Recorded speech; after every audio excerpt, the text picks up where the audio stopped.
Titanic ship గురించి మనం విన్నాం. అనేకులు జల సమాధి అయిపోయారు.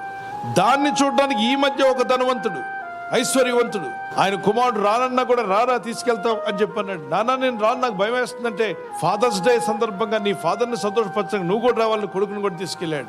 అక్కడ ఎప్పుడో మీ హిందువుల్లో ఎవరో చనిపోయారట, వీళ్ళు రిచెస్ట్ పీపుల్ కదా, అదే లైన్లో ఉండొచ్చాడు ఇతను, ఆ వాడని చూద్దామని చెప్పి వీరు నేడు బయలుదేరి వెళ్ళారు. చిన్న సబ్మెరీన్ లాంటిది ఇది తీసుకువెళ్ళింది వాళ్ళని.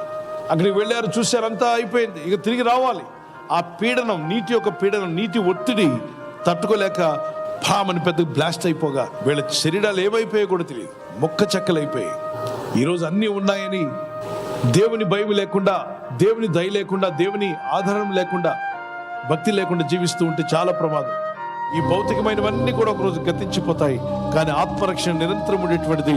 ఆత్మరక్షణ నిర్లక్ష్యం చేయకండి. మానవాళ్ళందరూ రక్షణలోకి రావడానికి ప్రభు ప్రాణం పెట్టాడు.